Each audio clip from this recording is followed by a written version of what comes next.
Hi, I'm Andrew Armstrong. Welcome to the Back Office Teardown Lab. We have another mystery electronics kit from China. Not too many pieces, and it's a real mystery because look at it. No instructions whatsoever.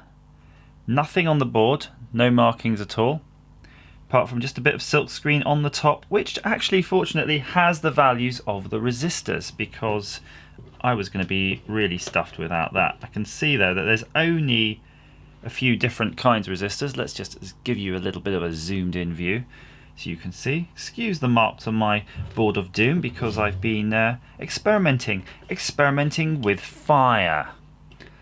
That we can save for another video. So I'm just going to go right ahead now, get my multimeter and probe out the values of these resistors so we can put them in the right place. You at home will know I can't read resistor colours. Very embarrassing. So, the first resistor, green, brown, gold. 5.3 megs? Is that right? 4.4 megs? Let's try the other one. Again, green, brown, gold. 0.5k. So that'd be like, I think, a 510. What was this thing reading for this value? This was bonkers. Yeah, 0.5. You know what? You got to sometimes check these bloody meters. I need to just maybe check the battery in this one. It's pretty mental. And then there's a 31k, and then there's another 31k. So that's good. We're good, guys. We're good to go. Let's just start populating these. I foresee this to be a very quick build because it only seems to have about 5 components. The main issue we're going to have though is knowing what voltage it's going to run at, so we'll just start off at something low, maybe 5 volts, and ramp it up slowly. It's quite interesting that they've got kind of a pin header here. If I'm going to speculate what this could be, it's got 2 components which are a 9014, so, and a couple of electrolytics, so it sounds like perhaps it's going to do some flashing of those LEDs. Just pull this leg through. I'm pulling it through with a cutter, always a bit dangerous. I might just cut the leg off. And if these LEDs happen to be 2 different colours, then we'll have a nice sort of strobing effect. Perhaps it's like a police car. This might go well with our previous kit that was sort of doing the neon tone, and I could maybe augment one of my kiddie toys, and they will be, Daddy, you're so amazing, you've made our kind of rubbish toy slightly less rubbish. Although, why do you have to have a car battery in it? We don't really do science fair type projects in the UK, but I kind of wish we did, because I think my kids are going to have awesome ones if I get involved on that. I would make it my personal ambition to decimate the competition at school, because that's what school's all about, isn't it? Competition, after all.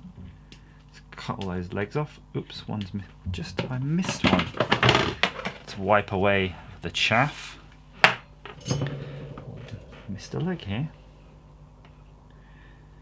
So yeah, it's Sunday morning. I've just been to the car boot sale. Very disappointing all round actually, because it's quite small despite being quite good weather, so not sure what's going on there. A really major disappointment though is that I just couldn't find anything to buy, and I'd sort of been round twice. I don't know if you do that. Do you just keep going round because you've got this sort of 10 quid burning a hole in your pocket that you earmarked for car boot action, and then you obviously feel unsatisfied because you didn't get any. That was me today. And autumn is upon us now. Officially, autumn is upon us too, and the leaves are actually starting to turn brown. Fall off the trees around here. Just check that. 2 electrolytics in. Nice. LEDs. I don't know if they're different colours. I suppose it matters even if they are, so I'm just going to pop them in. Quite nicely, the pad for the LED shows you the flat edge, so you don't have to worry about what the short leg does.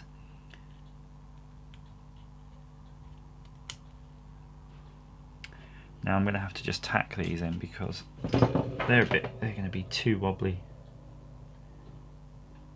Tack it, slap it, flip it over. Oh, sugar. Less torque, more solder. Good, that's that. Let's see if we can get some more in there. So I've been doing a lot of binging recently. I signed up for one of those Amazon Prime trials, and I have to say, you know, that whole next day delivery really works. That free next day delivery has kind of got me addicted to it. I, as a, you know, an eBay fan, I've got like an absolutely huge eBay, you know, feedback score. I'm always eBaying, and Amazon, they're pipping it, I have to say. Let me just show you something here. There's something wrong with the footprint here of this sort of transistor. Look here, you see you've got these legs, which are pretty far apart, frankly. See if I can zoom in, really show you. So you can see the legs are pretty far apart even for this sort of transistor, but on the other side the spacing is just really out. Look at that. You're going to have to do some serious leg bending to get these into these holes. Let's see what we can do. I'm going to use my tiny tweezers to see if I can splay these a bit, and then we'll just manhandle them, I think, and just chuck them in. Yeah, you can get them in. It's not a problem. It's just not cricket, you know. If you design the kit, design the footprint right. That's my motto. And if you're ever using CAD packages, I used to use Eagle. I still do, actually. Yeah, I used to design my own components and make sure their footprints were exactly how I needs them. The irony is, though, of course, you've got pretty standard footprints for all of these things. So the fact that they've got them wrong is really bonkers, unless they kind of, I don't know, hand drew the board in a sort of paint or something. And it's not uncommon. You still come across it. Nobody wants to fork out that, you know, couple £100 or whatever Eagle are charging now. Although they've recently been bought out by AutoCAD from RS, so they might be a hell of a lot more than £200. You tell me. Do you use Eagle? Do you use Altium, Protal, or what's the other one? AutoCAD or something? AutoCAD. Let me know down below. What's your favourite flavour?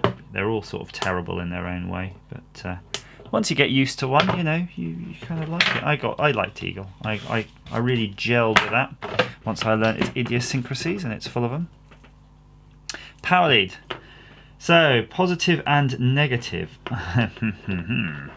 This is a bit more tricky because we don't know which is positive and negative from this pin header, and the wires don't actually have a header. So, can we deduce something from here? What the deuce? What the deuce? I think this left pad is going to be negative because it goes to loads of places. That's going to be my logic. That's about as much deduction as I'm going to bother with, because I think it's kind of like a ground pad. So let's just solder our ground straight onto there. Even the wires they give you, orange and yellow. It's like they're being totally ambiguous in every respect. So there goes our ground lead.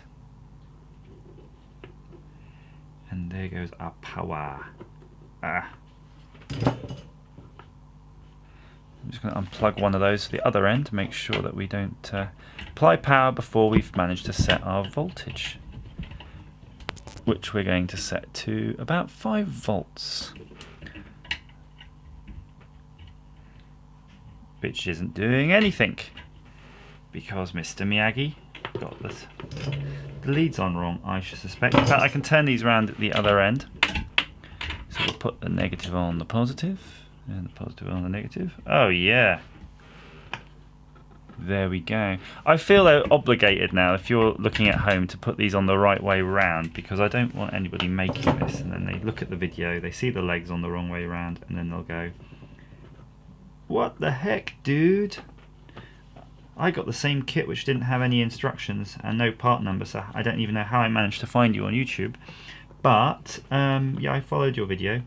I hooked it up exactly as you had in your picture, showing it working, and mine doesn't work. Ow! Shush. Yeah.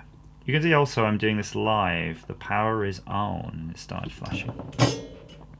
The electrons are doing their thing. So there you go. It's basically oscillating. I suspect these resistors are the current limiting resistors for the LEDs, and these resistors and electrolytics are acting as sort of timing doodads that are for these 9014. I suspect just transistors. Yeah, I mean, you could technically possibly change the value of these resistors and you'll change the rate of flashing, or you'll just make it break like I just showed you there. Woohoo! Yeah, so this one's definitely the current limiting for the LED, because you can see that LED's way brighter because I can see on the ceiling it's just like gone mental. Yeah, so it's a combination really. They're probably quite well balanced, because you can see once you short this out though, it does actually start running faster. So yeah, it's a bit tuned up. So that's it. That's the mystery kit, all assembled, all amazing. Not sure what to do with this. Maybe I'll just put it on the outside of my house to scare burglars. Please feel free to comment down below, especially if you know how this circuit works. And here's a little glimpse of that PCB, so you can maybe decode that. And what's a 9014, and how do we use it, and what it's doing here. Please like this video and click subscribe as ever. Thank you for watching.